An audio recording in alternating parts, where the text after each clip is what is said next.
Hello प्यारे बच्चों, welcome again to my channel GS education point. जैसे कि बच्चे लास्ट वीडियो में मैंने आपको आयनिक कंपाउंड्स का एक्सप्लेन कर दिया था, चैप्टर नंबर 3। ओके, और वहां तक के इंटेक्स क्वेश्चन भी मैं ऑलरेडी आपको एक्सप्लेन कर चुका हूं। अब बेटा आगे कंटिन्यू करते हैं। यहाँ पर हम बात करेंगे बेटा ऑकरेंस ऑफ मेटल्स के बारे में बात करेंगे। जैसे कि बेटा आपको पता है कि जो मेजर सोर्स होता है हमारे मेटल्स का, वो हमारा अर्थ प्लस माना जाता है।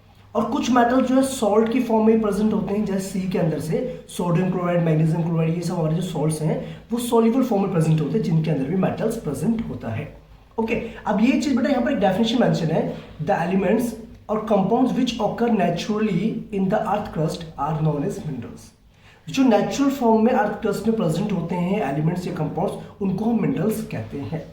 Clear note. और जिन मिनरल्स में से हम बेटा प्रॉफिटेबली वे में मेटल्स को एक्सट्रैक्ट करते हैं, उन्हें हम ओर कहते हैं। क्या कहते हैं? ओर कहते हैं। ठीक है, इसीलिए बेटा सारे के सारे जो आपके ओर है वो मिनरल्स हो सकते हैं, लेकिन सारे के सारे मिनरल्स जो आपके ओर नहीं हो सकते। क्यों नहीं हो सकते? बिकॉज सभी मिनरल्स में से आप मेटल्स एक्सट्रैक्ट नहीं कर सकते। ओके, लेकिन और बेसिकली क्या होता है, जिनमें से मेटल्स को एक्सट्रैक्ट करते हैं, जिसके बारे में फर्दर आप जो अभी डिटेल में पढ़ेंगे। ओके, अब बात करते हैं बेटा एक्सट्रैक्शन ऑफ मेटल्स, कि मेटल्स को किस तरीके से एक्सट्रैक्ट किया जाता है। देखो बट एक्सट्रैक्शन की बात करें तो आपने पढ़ा था बेटा रिएक्टिविटी सीरीज। कुछ मेटल्स हाईली रिएक्टिव होते हैं, कुछ मॉडरेट रिएक्टिव होते हैं, कुछ जो है आपके लिस्ट रिएक्टिव होते हैं। तो उनके रिएक्टिविटी के बेसिस पे हमने क्या रखा है, एक्सट्रैक्शन को अलग अलग कैटेगरीज में डिवाइड कर रखा है। जैसे कि देखो बेटा आपको पता है बेटा कुछ मेटल जो फ्री स्टेट में पाए जाते हैं, जैसे गोल्ड हो गया, सिल्वर हो गया, प्लैटिनम हो गया, कॉपर हो गया, are found in free state. लेकिन बेटा कभी कभार क्या होता है, कॉपर और सिल्वर जो आपके होते हैं वो आपको सल्फाइड या ऑक्साइड्स की फॉर्म में भी मिल जाते हैं। Okay, metals at the top of the activity series जैसे हो गया potassium, sodium, calcium, magnesium, aluminium are so reactive that they are never found in a nature as free state. कभी भी बेटा ये जो मेटल्स हमारे हैं ना, ये वाले, ये कभी भी आपको फ्री स्टेट में नहीं मिलेंगे। क्यों नहीं मिलेंगे? Because they are reactive metals, they are highly reactive metals. Okay, तो ये कभी भी आपको फ्री फॉर्म में नहीं मिलेंगे। और मिडल रिएक्टिविटी की बात करें बेटा, जैसे जिंक हो गया, आयरन हो गया, लेड हो गया, कॉपर हो गया। ओके, लिखा ना आपको, देखो they are found in the earth crust mainly oxides की फॉर्म में मिलेंगे ज्यादातर आपको, या सल्फाइड्स की फॉर्म में मिलेंगे, या फिर कार्बोनेट्स की फॉर्म में आपको देखने को मिलेंगे। ओके, क्लियर बात बच्चे? ओके, वेरी गुड बेटा। जो मैनी मेटल्स होंगे, बहुत सारे जो मेटल्स आपके होते हैं ना, वो ऑक्साइड्स की फॉर्म ही मिलते जाते हैं आपको। क्यों? क्योंकि ऑक्सीजन बेटा एक तरीके से लार्ज अमाउंट में अवेलेबल है, एबंडेंट अमाउंट में अवेलेबल है, और ये कहते हैं एक तरीके से oxygen is a very reactive element. Okay, तो ऑक्सीजन जो है बेटा आपका ज्यादा रिएक्टिव एलिमेंट होता है, इसीलिए वो ज्यादातर मेटल्स आपके जो ऑक्साइड की फॉर्म्स में मिलते हैं। ओके, अब बेटा रिएक्टिविटी के बेसिस पे ना हमने इसको अलग अलग कैटेगरीज में डिवाइड कर रखा है। ओके, तो ये कुछ स्टेप्स आपके हैं कि how we can extract metal of low reactivity, high reactivity and medium reactivity.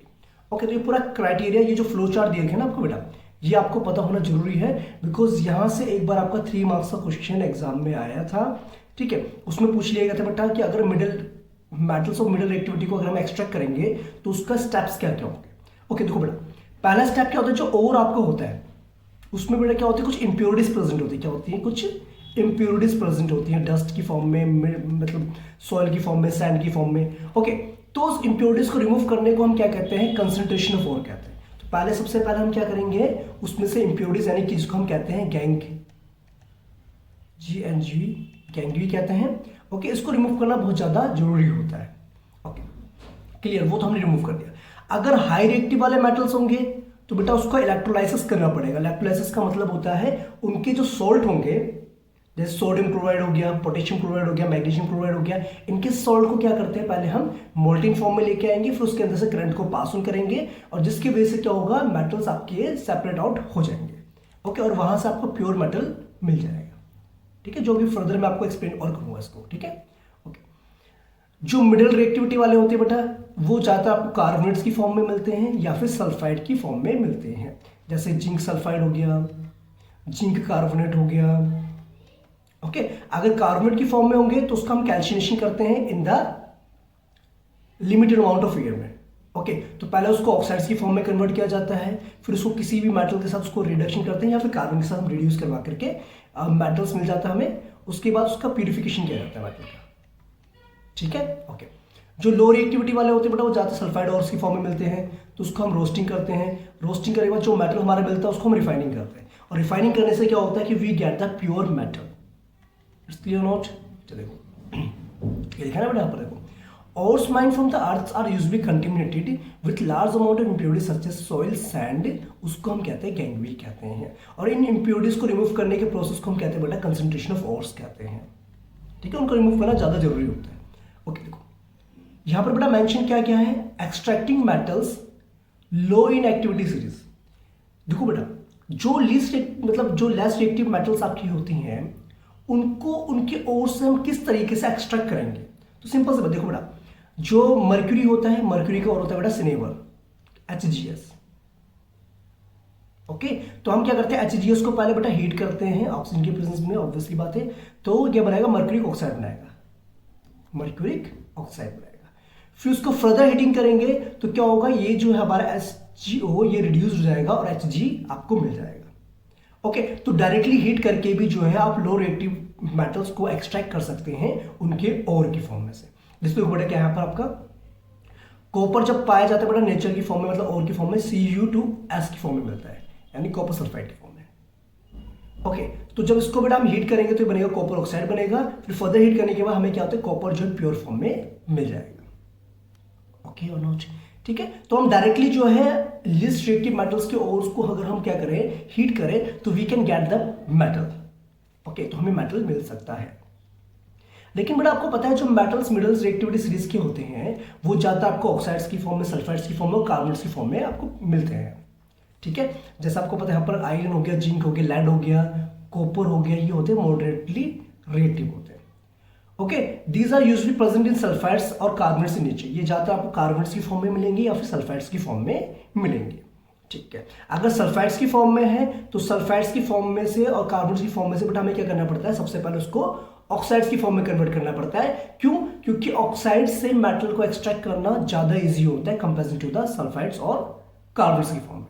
इसीलिए पहले सल्फाइड्स और को हम कन्वर्ट करते हैं बेटा ऑक्साइड्स की फॉर्म में by heating strongly in the presence of excess amount of air, और उस प्रोसेस को हम कहते हैं रोस्टिंग कहते हैं। Clear not? और जिस प्रोसेस में बेटा कार्बन और को हम ऑक्साइड्स की फॉर्म में कन्वर्ट करते हैं स्ट्रांगली हीट करके लिमिटेड अमाउंट ऑफ एयर, उसे हम कहते हैं कैल्शिनेशन कहते हैं। तो ये वर्ड ध्यान रखना, ये क्वेश्चंस पूछे जा सकते हैं। ठीक है, जैसे कुछ एग्जांपल्स भी दे रखे बेटा यहाँ पर देखो, जिंक सल्फाइड जिंक का एक और है, उसको जब हम हीट कर रहे हैं एक्सेस अमाउंट ऑफ एयर में तो हमें क्या मिला बेटा, जिंक ऑक्साइड मिला और साथ में सल्फर डाइऑक्साइड गैस मिल गई। अब जिंक कार्बोनेट की बात करें बेटा, उसको जब हम डायरेक्टली हीट करेंगे तो जिंक ऑक्साइड बनेगा और कार्बन डाइऑक्साइड गैस निकलेगी। अब ये तो बेटा आपके इस फॉर्म में आ गया, ऑक्सीजन की ऑक्साइड्स की फॉर्म में आ गया। अब हम क्या करेंगे, इसको या तो बेटा एक रिएक्टिव मेटल के साथ इसको रिएक्ट करवा देंगे ताकि इसको डिस्प्लेस कर दे इस मेटल को, या फिर रिड्यूसिंग एजेंट्स का यूज करेंगे जैसे आपका कार्बन कॉक की फॉर्म में। ठीक है, ये क्या करेगा, कार्बन के साथ जब हम इसको रिएक्शन करवाएंगे तो कार्बन क्या करेगा, इसको रिड्यूस कर देगा और रिड्यूस होने के बाद जिंक ऑक्साइड से जिंक बन जाएगा और कार्बन खुद जाकर के ऑक्सीडाइज हो जाएगा। तो ये जो आपको जिंक मिला है ये आपको मिल गया जिंक मेटल। क्लियर? ओके तो इस प्रोसेस को हम कहते हैं रिडक्शन प्रोसेस कहते हैं। या फिर कभी कभार क्या होता है, हाईली रिएक्टिव मेटल जैसे सोडियम हो गया, कैल्शियम हो गया, एल्यूमिनियम हो गया, इनको भी हम यूज करते हैं एज अ रिड्यूसिंग एजेंट, क्योंकि ये क्या करते हैं बेटा, डिस्प्लेसमेंट रिएक्शन करते हैं। हाईली रिएक्टिव तो है तो ये क्या करेंगे, उसको डिस्प्लेस करके, ठीक है, और ऑक्साइड्स को डिस्प्लेस करके या मेटल को डिस्प्लेस करके खुद ऑक्सीडाइज हो जाते हैं। जैसे देखो बेटा यहाँ पर मेंशन है, देखो अगर मेरे पास मैंगनीज ऑक्साइड है और एल्यूमिनियम पाउडर के साथ मैं उसको हीट कर रहा हूँ तो होगा कि बेटा एल्यूमिनियम इज हाईली रिएक्टिव, तो ये मैंगनीज को यहाँ से डिस्प्लेस कर देगा और आपका मैंगनीज अलग हो जाएगा और ये बन जाएगा एल्यूमिनियम ऑक्साइड बन जाएगा। और ये बेटा क्या होता है, हाईली एक्सोथर्मिक रिएक्शन होता है। ओके इसीलिए इसको हम थर्मिट रिएक्शन भी बोलते हैं। क्या कहते हैं, थर्मिट रिएक्शन बोलते हैं। एल्यूमिनियम का बेटा अगर हम किसी भी मेटल ऑक्साइड से अगर हम हीट करके उसको रिएक्शन करवा रहे हैं, डिस्प्लेसमेंट करवा रहे हैं, तो उस टाइप के रिएक्शंस को हम कहते हैं थर्माइट रिएक्शंस कहते हैं। क्या कहते हैं, थर्मिट रिएक्शंस। और यहाँ से बेटा क्वेश्चन पूछ लिया जाता है आपके एग्जाम में। ठीक है, जैसे बेटा रेलवे ट्रैक्स को ज्वाइन करने के लिए भी हम क्या करते हैं, देखो यहाँ पर लिखा है ना कि अगर आयरन ऑक्साइड है मेरे पास, उसको अगर हम एल्यूमिनियम पाउडर के साथ हीट कर रहे हैं तो क्या होगा, आयरन मिलेगा आपको किस फॉर्म में, लिक्विड फॉर्म में मिलेगा। देखो बेटा यहाँ पर भी मैंगनीज किस फॉर्म में मिला था, आपको लिक्विड फॉर्म में मिला था। तो समझ लो बेटा कितना ज्यादा हीट प्रोड्यूस होगा इसमें, तो ये भी आपका क्या हाईली एक्सोथर्मिक रिएक्शन आपका होगा। ओके तो इस टाइप के रिएक्शंस को हम कहते हैं थर्मल रिएक्शन, जिसमें very very large amount of heat produce होती है मेटल के साथ। It's clear note, that's good, very nice. ठीक है बच्चे, बात समझ में आनी चाहिए बेटा, बाकी तो फिर आप कर ही लेते हैं ना। ओके अब बात ये आती है बेटा, अगर जो टॉप में प्रेजेंट है मेटल्स, यानी कि जैसे कह सकते हैं जो हाईली रिएक्टिव मेटल्स होते हैं, उनको कैसे एक्सट्रैक्ट किया जाएगा, उनके सॉल्ट से या फिर उनके ओर से। The metals high up in the reactivity series are very reactive, ये तो आप सभी को पता है। They can not be obtained from their compounds by heating with carbon. इनको हम डायरेक्टली बेटा कार्बन के साथ हीट करके ऑब्टेन नहीं कर सकते। ठीक है, for example carbon can not reduce the oxides of sodium, magnesium, calcium, aluminium etcetera to the respective metal.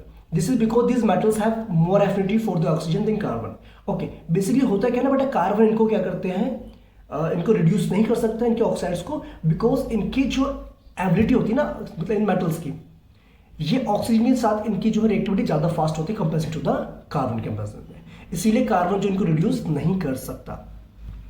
ठीक है, तो इसके लिए हमें यूज करना पड़ता है electrolytic reduction method, electrolytic reduction method. ठीक है, sodium, magnesium, calcium are obtained by electrolysis of their molten chlorides. The metals are deposited at the cathode, whereas chlorine is liberated at the anode. देखो simple सी बात क्या करनी होती है बेटा, सपोज कीजिए आपके पास सोडियम क्लोराइड NaCl है, क्लियर नोट। अब NaCl को बेटा हमने क्या करा, इसको मोल्टेन फॉर्म में कन्वर्ट किया, किस फॉर्म में, मोल्टेन फॉर्म में। ओके, तो मोल्टेन फॉर्म में क्या होगा, इसके आयन सब फ्री हो जाएंगे, तो यानी कि Na+ बन जाएगा आपका। ठीक है, और बन जाएगा क्लोरीन Cl-। Done note. ठीक है, Na+ क्या करेगा बेटा, इलेक्ट्रॉन गेन करेगा और बन जाएगा सोडियम मेटल, जैसे हम इसमें करंट पास करेंगे। क्लियर, और क्लोरीन क्या करेगा बेटा, इलेक्ट्रॉन को लूज करेगा और Cl2 बन जाएगा। क्लियर नोट, इसका मतलब इसने क्या करा बेटा, इलेक्ट्रॉन को गेन करा, तो ये कहां जाएगा बेटा, कैथोड पे, क्योंकि कैथोड क्या होता है आपका, नेगेटिव चार्ज होता है, और एनोड क्या होता है आपका, पॉजिटिव चार्ज होता है। इसीलिए बेटा पॉजिटिव चार्ज की तरफ नेगेटिव वाला आता है और नेगेटिव चार्ज की तरफ पॉजिटिव वाला आता है। ओके, तो कैथोड पे आपको मेटल्स मिल जाएंगे और एनोड पे आपको क्लोरीन गैस मिल जाएगी। ओके, इसी तरीके से बेटा हम एल्यूमिनियम को भी ऑब्टेन कर सकते हैं by electrolytic reduction of aluminium oxide. Clear not. जैसे देखो बेटा, आपको पता है बेटा एल्यूमिनियम ऑक्साइड की अगर बात करें, Al हमें मिलेगा Al3+ होगा, ये क्या करेगा, 3 इलेक्ट्रॉन्स को गेन करेगा कैथोड पे जाकर के और ये एल्यूमिनियम बना देगा। ऑक्सीजन की बात करें बेटा, ये क्या करेगा, 2 इलेक्ट्रॉन्स को लूज कर देगा। ठीक है, ये एनोड पे जाके चले जाएगा बेटा, ऑक्सीजन गैस निकल जाएगा एनोड पे, और कैथोड पे आपका एल्यूमिनियम जाकर के डिपॉजिट हो जाएगा। ओके, तो इसीलिए बेटा जो हाईली रिएक्टिव जो मेटल्स होते हैं उनको हम इलेक्ट्रोलाइटिक रिडक्शन करके उनको हम एक्सट्रैक्ट कर सकते हैं। Okay, that's good. अब बेटा यहाँ पर एक प्रोसेस दे रखा है जो कि एक तरीके से क्या इंपॉर्टेंट टॉपिक आपका है, यहां से भी क्वेश्चन आपके एग्जाम में देखने को मिल सकता है। देखो, रिफाइनिंग ऑफ मेटल्स, इसका मतलब होता है क्या, the metals produced by various reduction process described above are not very pure। समझिए, देखो बेटा, आपने अभी तक जो भी मेटल्स आपको ऑब्टेन मिले, क्या वो सारे के सारे प्योर फॉर्म में नहीं, वो बिल्कुल भी प्योर फॉर्म में नहीं है। उनको प्योर फॉर्म में लाने के लिए हमें क्या करना पड़ता है, इलेक्ट्रोलाइटिक रिफाइनिंग करनी पड़ती है, so that we can extract a pure metal. Okay, तो they contain impurities which must be removed to obtain pure metals, जिसी को हम बेटा क्या कहते हैं, इलेक्ट्रोलाइटिक रिफाइनिंग कहते हैं। तो इलेक्ट्रोलाइटिक रिफाइनिंग एक मेथड होता है by which we get the pure metal, ठीक है, from the impure metal. Impure metal से प्योर मेटल को ऑब्टेन कर सकते हैं। ओके, जैसे बेटा यहाँ पर इन्होंने एक बता रखा है इसके बारे में, कॉपर के बारे में। देखो देखते क्या है, many metal such as copper, zinc, tin, nickel, silver, gold etcetera are refined electrolytically. इनको हम इलेक्ट्रोलाइटिकली क्या करते हैं, ऑब्टेन करते हैं। इस प्रोसेस में क्या किया जाता है बेटा, एनोड पे रखते हैं हम इम्प्योर मेटल को, एनोड पे किसको रखते हैं हम, यहां पर एनोड पे लगाते हैं हम इम्प्योर मेटल को, और कैथोड पे रखते हैं हम प्योर मेटल को, प्योर मेटल को। ठीक है, ठीक है ना बेटा, impure metal is made the anode and the pure metal की स्ट्रिप बनाई जाती है कैथोड पर। एक बेटा सॉल्ट सॉल्यूशन लिया जाता है, किसका, उसी मेटल के सॉल्ट का सॉल्यूशन लिया जाता है। जैसे सपोज कीजिए बेटा हम बात करें कॉपर की, तो उसके अंदर हमने कॉपर सल्फेट का ही सॉल्ट सॉल्यूशन लिया है, यानी कॉपर सल्फेट सॉल्यूशन लिया। Okay done. जैसे बेटा हम करंट को पास ऑन करेंगे तो क्या होगा, the pure metal from the anode dissolves into electrolyte. तो जो प्योर मेटल होगा यहाँ से, जैसे यहाँ पर Cu2+ है, ये क्या करेगा, इस सॉल्यूशन में डिजॉल्व हो जाएगा। ओके, और सेम अमाउंट का जो Cu2+ होगा वो सॉल्यूशन से कैथोड पे जाकर डिपॉजिट हो जाएगा। It's clear not? Are you getting the point not? ठीक है बेटा, जितना अमाउंट में जो प्योर मेटल आपका एनोड से निकला है सॉल्यूशन के अंदर, सॉल्ट सॉल्यूशन के अंदर, उतना ही अमाउंट जो है उस मेटल का डिपॉजिट हो जाएगा कैथोड पे। Clear note? तो इस तरीके से क्या होगा बेटा, इसको प्यूरिफिकेशन कर देगा और बाकी जो एनोड पे क्या बच जाएगा, इंप्योरिटी जो बचेगी वो नीचे बैठ जाएगी। इसे कहते हैं हम एनोड मड कहते हैं। क्या कहते हैं बेटा? एनोड मड कहते हैं। ठीक है, देखा ना, the insoluble impurities settle down at the bottom of anode and is known as anode mud. Clear? तो ये थी बेटा आपकी एक्सट्रैक्शन की प्रोसेस। आई थिंक आपको समझ में आ गए होंगे। Perfect, that's good. अब जैसे बेटा यहाँ पर देखो कुछ क्वेश्चंस दे रखे हैं। क्या बोला गया? पहला क्वेश्चन देखो बेटा, मिनरल्स क्या होते हैं बेटा आपको पता है, जिनको हम नेचुरली फॉर्म में एक्सट्रैक्ट कर सकते हैं, अर्थ क्रस्ट से हम मिनरल्स कहते हैं, चाहे वो मेटल्स हो चाहे वो कंपाउंड्स। और वो होते हैं जिसमें से हम मेटल्स को प्योर फॉर्म में या प्रॉफिटेबल वे में हम एक्सट्रैक्ट कर सकते हैं। Gangue basically the impurities present on the ores. ठीक है, क्वेश्चन नंबर 2 बेटा, name the 2 metals which are found in nature in free state. ऐसे 2 मेटल्स का नाम बताना जो कि फ्री स्टेट में मिलते हैं आपके। एक तो गोल्ड हो जाएगा बेटा और एक प्लैटिनम हो जाएगा। ठीक है, because these are less reactive. What chemical process used for obtaining metal from oxides. ये कह रहे हैं कि कौन सा प्रोसेस हम यूज करेंगे ताकि ऑक्साइड से मेटल को क्या करें, एक्साइड रिडक्शन प्रोसेस होता है। क्या होता है? रिडक्शन प्रोसेस होता है। ठीक है, जैसे कि मैंने आपको अभी एक्सप्लेन कर दिया था। चलिए बेटा आगे बढ़े। अच्छा, अब बेटा देखो, जैसे वर्ड आपका कोरोजन, इसके बारे में आपने पहले भी सुना होगा चैप्टर 1 में। कोरोजन का मतलब होता है किसी भी मेटल का मॉइस्चर के साथ रिएक्ट करने पर, एयर के साथ रिएक्ट करने पर या फिर एसिड के साथ रिएक्ट करने पर वो जो है क्या होता है, धीरे धीरे खराब होना स्टार्ट हो जाता है। ओके, तो उसी को हम कहते हैं कोरोजन कहते हैं। जैसे बेटा अगर सिल्वर की बात करें, सिल्वर आर्टिकल्स क्या करते हैं बेटा, वो ब्लैक कलर का हो जाता है। क्यों? क्योंकि उसके जब वो एयर के साथ रिएक्ट करता है ना, तो वो बन जाता है सिल्वर सल्फाइड की एक लेयर बन जाती है उसके ऊपर, जिसकी वजह से वो ब्लैक कलर का हो जाता है। सेम बेटा कॉपर की बात करें, कॉपर जो है मॉइस्ट CO2 गैस के साथ रिएक्ट करता है और उसके ऊपर ग्रीन कलर की कोटिंग बन जाती है। ओके, इस जो कि इसकी होती है बेटा कॉपर कार्बोनेट की होती है। आयरन तो बेटा आपको पता है रस्टिंग हो जाती है आयरन में। ओके, जैसे कि बेटा इस एक्टिविटी में बता रखे ना आपको कि देखो इसमें बेटा 3 ना आपको टेस्ट ट्यूब दे रखे, तीनों में हमने आयरन नहीं रखी और तीनों को हमने पानी में, इसमें हमने पानी रखा हुआ है, इसमें बेटा हमने पानी रखा हुआ है और ऊपर क्या बना रखी है, ऑयल की लेयर बना रखी है। और थर्ड वाले में हमने बेटा क्या कर रखा है, एनहाइड्रस कैल्शियम क्लोराइड लेयर का, जो कि क्या करता है, ड्राइंग एजेंट का काम करता है। ठीक है, जो मॉइस्चर को एब्जॉर्ब कर लेता है। तो इसका मतलब बेटा इस वाले टेस्ट ट्यूब में तो रस्टिंग नहीं होगी, क्योंकि यहाँ पर आपका ना तो आपका मॉइस्चर प्रेजेंट ही नहीं है और यहाँ पर भी नहीं होगी, क्योंकि बेटा आपको पता है वाटर के अंदर प्रेजेंट है आपकी नेल्स, तो कोई दिक्कत नहीं है। ठीक है, लेकिन ऑक्सीजन नहीं आ रही है बेटा यहाँ पर जो सप्लाई हो रही है एयर की, वो एक बैरियर का काम कर रहा है यहाँ पर। लेकिन यहाँ पर रस्टिंग हो जाएगी बिकॉज यहाँ पर ऑक्सीजन भी मिल रही है और साथ में वाटर भी हो गया, तो इसीलिए यहाँ पर क्या होगा बेटा, रस्ट होना स्टार्ट हो जाएगा। Okay, clear note? ओके, अब ये बेटा बोला गया है कि how can be prevent any metal from the corrosion. Corrosion से हम उसको कैसे प्रिवेंट कर सकते हैं। देखो, रस्टिंग ऑफ आयरन को तो बेटा हम प्रिवेंट कर सकते हैं पेंटिंग करके, ऑयलिंग करके, ग्रीजिंग करके, गैल्वनाइजिंग, क्रोमोप्लेटिंग करवा करके, एनोडाइजिंग करवा करके और एलॉयज बना करके। गैल्वनाइजिंग बेटा आपको पता है एक मेथड होता है जिसमें हम क्या करते हैं, स्टील या आयरन को हम प्रोटेक्ट करते हैं from getting rusting by providing the layer of zinc.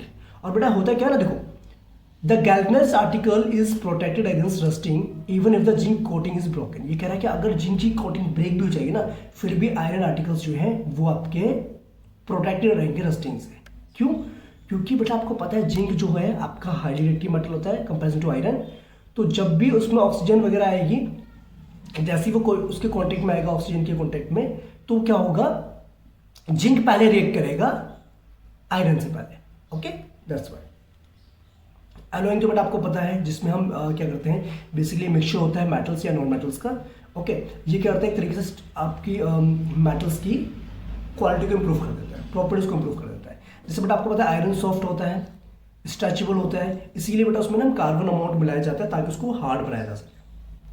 ठीक है, अगर हम उसको निकल और क्रोमियम के साथ मिक्स कर देंगे तो वो स्टेनलेस स्टील बन जाएगा, जो कि हार्ड होता है और जल्दी से रस्टिंग नहीं होती है।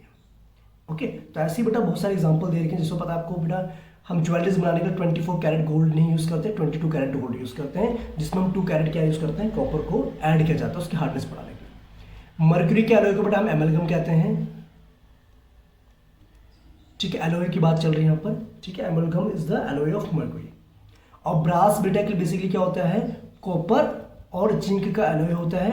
ब्रोंज भी बेटा टीन और कॉपर का एलॉय होता है।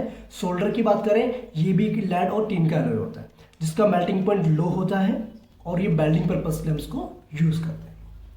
क्लियर? तो बेटा ये था आपका चैप्टर, आई थिंक आपको समझ में आ गया होगा। और अगर आपको लगे कि कोई क्वेरी है तो कमेंट जरूर करके बताएं, ठीक है बच्चे। अब बात करेंगे बेटा, इसके बाद हम आपके एक्सरसाइज क्वेश्चन की बात करते हैं। ओके, अच्छा पहले बेटा इंडेक्स क्वेश्चन देख लेते हैं लास्ट। ओके देखो, question number 1, metal oxides of zinc, magnesium, copper were heated with the following metals, ठीक है। In which case will you find displacement reaction, ये कह रहा है कि बेटा किस केस में आपको डिस्प्लेसमेंट रेशन देखने को मिलेगा। अगर मैं जिंक ऑक्साइड को बेटा जिंक के साथ करूंगा तो बेटा यहाँ पर कोई रिएक्शन आपको देखने को नहीं मिलेगा, लेकिन अगर हम मैग्नीशियम के साथ करेंगे बट आपको पता है magnesium is more reactive than zinc, तो उसको डिस्प्लेस करके बना देगा आपका मैग्नीशियम ऑक्साइड बन जाएगा और साथ में जिंक को ये डिस्प्लेस कर देगा। तो इस केस में आपका क्या होगा, डिस्प्लेसमेंट रेशन होगा यहाँ पर, ठीक है। कॉपर के केस में नहीं होगा, क्योंकि कॉपर बेटा क्या होता है आपका लिस्ट रिएक्टिव होता है कंपेरिजन टू द जिंक के कंपेरिजन में। ओके, मैग्नीशियम ऑक्साइड की बात करें तो बेटा यहाँ पर कोई रिएक्शन नहीं होगा, यहाँ पर भी नहीं होगा, यहाँ पर भी नहीं होगा। कॉपर ऑक्साइड की केस में बात करें बेटा यहाँ पर भी डिस्प्लेसमेंट होगा, यहाँ पर भी डिस्प्लेसमेंट होगा, यहाँ पर नहीं होगा, ठीक है। तो ये चीज आप ध्यान रखनी है। अब बेटा क्वेश्चन नंबर 2 की बात करें, which metals do not corrode easily, तो आपको पता है बेटा जो आपको गोल्ड जल्दी से कोरोड नहीं होता, प्लैटिनम जल्दी से कोरोड नहीं होता है। एलॉयज क्या होते हैं बेटा, एलॉयज बेसिकली होमोजेनियस मिक्सचर होते हैं मेटल्स और नॉन मेटल्स के, मेटल्स और मेटल्स के। क्लियर? तो ये बात आपको क्लियर होगी, वेरी नाइस, परफेक्ट। अब बात करेंगे बेटा हम एक्सरसाइज क्वेश्चंस की। ओके, बस मैं आपको एक्सरसाइज क्वेश्चन एक्सप्लेन कर दूंगा और बाकी जो है अपने आंसर्स आप खुद ट्राई करेंगे उसके। ओके, पहला क्वेश्चन देखते हैं बेटा, which of the following pairs will give displacement reaction, ये कह रहा है कौन सा आपको जो डिस्प्लेसमेंट रेशन देगा। तो ऑब्वियसली बात है बेटा, आपको पता है सिल्वर नाइट्रेट की अगर हम बात करें, सिल्वर नाइट्रेट को अगर हम कॉपर मेटल के साथ रिएक्शन करवाते हैं तो आपको पता होना चाहिए बेटा सिल्वर से ज्यादा रिएक्टिव होता है कॉपर। तो कॉपर Ag को डिस्प्लेस कर देगा, यहां बन जाएगा आपका CuNO3 2 प्लस में Ag बन जाएगा। It's clear note? That's good. Question 2, which of the following methods suitable for preventing an iron frying pan from rusting. देखो बेटा आयरन फ्राइंग पैन की बात चल रही है, तो फ्राइंग पैन की बात चले तो ऑब्वियसली बात है आप उसको कुकिंग पर्पस के लिए यूज कर रहे हैं, ग्रीस आप उसमें अप्लाई नहीं करेंगे, पेंट अप्लाई करके कुछ फायदा नहीं है। हाँ, जिंक की कोटिंग अप्लाई करेंगे तो ज्यादा बेटर रहेगा, ठीक है, क्योंकि उसको कुकिंग पर्पस के लिए यूज कर रहे हो बेटा। आप ग्रीसिंग कैसे कर दोगे, आप उसको सोचो, और पेंट भी नहीं कर सकते, फिर वो क्या पेंट जो आपके फूड आइटम के साथ मिक्स हो जाएगा, इसीलिए हम जिंक की कोटिंग करवाएंगे उसके ऊपर। That's good. क्वेश्चन 3 देखो, an element reacts with oxygen to give a compound with a high melting point, this compound is also soluble in water, the element is likely to be, कह रहा था element reacts with oxygen to give a compound with high melting point. Okay, ये कह रहा है कि एक ऐसा एलिमेंट है जो ऑक्सीजन के साथ रिएक्शन करता है और एक तरीके से क्या बनता है, कंपाउंड हमें मिलता है जिसका मेल्टिंग पॉइंट बेटा क्या होता है, हाई हो जाता है। Okay, this compound is also soluble in water, तो कंपाउंड क्या वाटर में सॉल्युबल भी होता है, तो बेटा आपका होगा कैल्शियम। ओके, तो कैल्शियम क्या करेगा बेटा, कैल्शियम ऑक्साइड बनाएगा, और ये आपको पता है वाटर में सॉल्युबल होता है, क्योंकि क्या बनाता है, कैल्शियम हाइड्रोक्साइड बनाता है, ठीक है। नेक्स्ट देखिए बेटा, question number 4, food cans are coated with tin not with zinc metal, because आपको पता है बेटा जो आपका टीन होता है वो लिस्ट रिएक्टिव होता है कंपेरिजन टू जिंक, जिंक जो है मोर रिएक्टिव होता है देन टीन, तो ये आपको ध्यान रखना। अच्छा, question number 5, you are given hammer, a battery, bulb, wires and switch, how could you use them to distinguish between sample of metals and non metals. तो बेटा सिंपल सी बात है, हैमरिंग करेंगे तो नॉन मेटल्स क्या होते हैं, ब्रिटल होते हैं, वो ब्रेक हो जाएंगे। अगर हम इन सबको कनेक्शन करके एक बड़ा सर्किट डायग्राम बनाएंगे तो आप देखेंगे वो अगर करंट पास ऑन हो रहा है, बल्ब ग्लो कर रहा है, तो उसका मतलब वो मेटल्स है, अदरवाइज वो मेटल्स कैटेगरी में नहीं आएगा, ठीक है। हाँ, ग्रेफाइट की बात अलग है बेटा। ओके, ठीक है। Assess the usefulness of this test in distinguish between metals and non metals, okay तो बेटा सिंपल सी बात, आपको पता है इसका यूज क्या होगा, हम बता सकते हैं, क्योंकि आपको पता है बेटा metals good conductor of heat होते हैं, मतलब इलेक्ट्रिसिटी होते हैं, और मैलिएबल होते हैं और डक्टाइल होते हैं। ओके बट नॉन मेटल्स ऐसा नहीं होते हैं। ओके क्वेश्चन नंबर 6, ये भी बेटा इंपॉर्टेंट टॉपिक है। एम्फोटेरिक ऑक्साइड्स आपको पता है ऐसे ऑक्साइड्स होते हैं विच रिएक्ट विद एसिड्स और बेस बोथ। एग्जांपल आप बता सकते हैं बेटा, जैसे एल्यूमिनियम ऑक्साइड हो गया और एक आपका जिंक ऑक्साइड हो जाएगा। That's good. Name 2 metals which displace hydrogen from dilute acid and 2 metals which will not। ऐसे 2 मेटल्स का क्या बताना है अपने बेटा, नाम बताना है जो हाइड्रोजन को डिस्प्लेस कर देते हैं। ठीक है तो आप बता सकते हैं बेटा, जिंक ले लीजिए, एल्यूमिनियम ले लीजिए। ओके जब इनको हम एसिड के साथ रिएक्शन करेंगे तो उसको डिस्प्लेस करके वो हाइड्रोजन गैस को प्रोड्यूस करते हैं। और ऐसे 2 नॉन मेटल्स जैसे कॉपर हो गया बेटा, गोल्ड हो गया, Au है ना, जो नहीं करते हैं। ठीक है ओके चलिए बेटा आगे बढ़ते हैं। क्वेश्चन नंबर 8 देखो बेटा, in the electrolytic refining of metal M what would you take as anode. Anode में बेटा आपको पता है क्या लेना पड़ता है, आपको इम्प्योर मेटल लेते हैं, इम्प्योर मेटल एम। कैथोड पे आप क्या लेते हैं बेटा, प्योर मेटल एम लेंगे। ठीक है और इलेक्ट्रोलाइट सॉल्यूशन में क्या लेंगे, salt solution of metal M. ठीक है question 9, Pratyush took sulphur powder on a spatula. ठीक है एंड हीटेड। प्रत्यूष ने क्या बेटा, सल्फर पाउडर लिया, उसको उसने क्या करा, हीट करना स्टार्ट कर दिया। तो कौन सी गैस बनेगी बेटा, SO2 गैस बनेगी। ठीक है What will be the action of gas on the dry litmus paper। तो बेटा ड्राई लिटमस पेपर पे कोई भी एक्शन नहीं होगा, कुछ चेंज नहीं आएगा। लेकिन जैसे ही मॉइस्ट लिटमस पेपर लेके आओगे तो क्या होगा, अगर ब्लू कलर का लिटमस पेपर आप लेकर के आ रहे हैं तो वो रेड हो जाएगा, क्योंकि ये बन जाएगा एसिड बन जाएगा बेटा। ठीक है क्योंकि ये एसिडिक ऑक्साइड है ना। ओके तो लिटमस पेपर के साथ रिएक्ट करने के बाद क्या बनाएगा बेटा, ऑब्वियसली बात है ये क्या कर देगा, ब्लू लिटमस पेपर को रेड कर देगा। Right the balance chemical equation for the reaction taking place. तो बेटा आपको पता है बैलेंस केमिकल इक्वेशन आप लिख देंगे, यही आपकी बैलेंस केमिकल इक्वेशन। ठीक है ओके क्वेश्चन नंबर बेटा 10 कह रहा है 2 तरीके बताने हैं रस्टिंग ऑफ आयरन से बचाने। तो बेटा आपको पता है 3-4 तरीके आपको पता है ना, गैल्वेनाइजेशन, एलोइंग और क्रोमोप्लेटिंग। ठीक है greasing, painting. Okay question number 11, what type of oxides are formed when non metals combined with oxygen. तो आपको पता है जब बेटा नॉन मेटल्स को ऑक्सीजन के साथ कंबाइन किया जाता है तो बनाते हैं एसिडिक ऑक्साइड्स बनाते हैं। ठीक है ये भी बड़ा क्वेश्चन आया हुआ है कई बार एग्जाम में। Give reason. Platinum, gold, silver को हम ज्वेलरी के लिए यूज करते हैं because they are least reactive metals. Okay sodium, potassium को हम, लिथियम को हम क्या करते हैं, ऑयल के अंदर रखते हैं, केरोसिन ऑयल के अंदर, because they are highly reactive metals, they react violently with the air, oxygen. Okay aluminium is highly reactive metal yet it is used for cooking utensils for cooking. देखो but आपको पता है aluminium क्या करता है, aluminium forms a thick layer of oxide to protect itself from further oxidation. इसीलिए बेटा हम इसको क्या यूज करते हैं कुकिंग पर्पस के लिए। Okay carbonate sulphide ores are usually converted into oxides during the process of extraction. देखो बेटा ये कह रहा है कि कार्बोनेट्स ओर हो या सल्फाइड ओर्स हो, उनको पहले हम ऑक्साइड्स की फॉर्म में कन्वर्ट करते हैं। क्यों करते हैं, बिकॉज आपको पता है ना बेटा ऑक्साइड से मेटल को एक्सट्रैक्ट करना ज्यादा इजी होता है कंपेरिजन टू सल्फाइड और कार्बोनेट्स फॉर्म। दैट्स गुड, ये मैंने आपको डिस्कस करवाया था। क्वेश्चन नंबर 13 देखो, you must have seen tarnished copper vessel being cleaned with lemon tamarind juice. Explain why this soap substance are effective in cleaning the vessel। देखो बेटा आपको पता है जो टार्निश कॉपर वेसल्स होता है, यानी कि जिसके ऊपर ग्रीन कलर की कोटिंग बन जाती है, जब कॉपर जो है मॉइस्ट कार्बन डाइऑक्साइड गैस के साथ रिएक्शन करता है तो क्या बनाता है, कॉपर कार्बोनेट बनाता है। ठीक है अब उसको बेटा अगर हम देखो, आपको पता है चाहे कॉपर ऑक्साइड हो चाहे बेटा कॉपर कार्बोनेट हो, दोनों के दोनों क्या होते हैं बेटा, बेसिक होते हैं, बेसिक इन नेचर होते हैं। क्या होते हैं, बेसिक इन नेचर होते हैं। जैसे ही बेटा हम इसको रिएक्ट करवाएंगे किसके साथ, एसिड के साथ, यानी कि लेमन जूस के साथ, तो क्या होगा, सॉल्ट बनेगा और साथ में वाटर बनेगा, जिससे क्या होगा वो उसको क्लीन कर देगा। Are you getting the point और नॉट?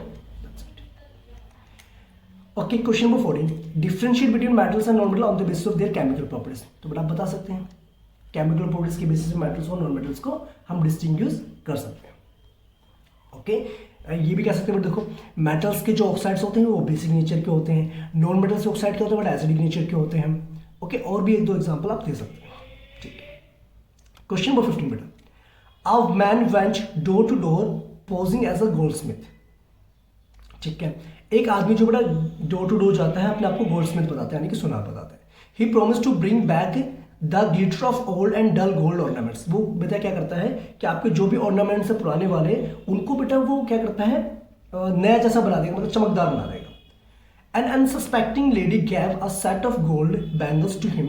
एक लेडी ने बेटा क्या करा, अपने बैंगल्स को दिए और वो एक पार्टिकुलर सॉल्यूशन उसको डिप करता है, और बैंगल्स जो दोबारा से बेटा क्या होता है, चमक ले जाते हैं। But their weight was reduce drastically, लेकिन उसका जो वेट होता है वो क्या होता है, कम हो जाता है। The lady was upset but after a futile argument the man beat a hasty retreat. Can you play the detective to find out the nature of the solution he had used? Okay, तो बेटा हुआ क्या ना, आपको पता है gold को dissolve करने के लिए हम यूज करते हैं एक्वारीजिया। कौन सा यूज करते हैं बेटा, एक्वारीजिया, जो कि क्या होता है बेटा आपका 3:1 रेशियो होता है किसका, HCl और नाइट्रिक एसिड का, HO3 का होता है कि नहीं बेटा, क्लियर। तो उसने एक्वारिज्म उसको डिसॉल्व किया, जिससे क्या होगा, उसके ऊपर की जो लेयर थी वो डिसॉल्व होगी, जिसकी वजह से वो आपका दोबारा से चमकने लग गया। ओके, अब क्वेश्चन क्या बेटा आपका 16th, ये कह रहा है कि give reason why copper is used to make hot water tank not steel and alloy of carbon. बेटा सिंपल सी बात क्या है, कॉपर जो है हॉट वाटर के साथ रिएक्शन नहीं करता है, क्लियर नॉट। ओके, लेकिन जो स्टील के अंदर जो आयरन प्रेजेंट है वो स्टीम के साथ रिएक्ट करने के बाद क्या बनता है, ऑक्साइड बनाता है, आयरन ऑक्साइड बनाता है। इसीलिए हम कॉपर को यूज करते हैं, because copper is not reactive with the cold water, hot water और स्टीम। ओके, इसीलिए कॉपर से वो जो टैंक बनाया जाता है। तो आई थिंक आपको बेटा ये पूरा चैप्टर अच्छे समझ में आ गया होगा। ओके, तो बेटा अगर आपको समझ में आता है तो अपनी इस वीडियो को अपने दोस्तों के साथ जरूर शेयर करें और खुद भी बेटा पढ़ते रहें। ओके, तो मिलेंगे नेक्स्ट वीडियो में, तब तक के लिए अपना ध्यान रखें। Bye bye, take care and जय हिंद।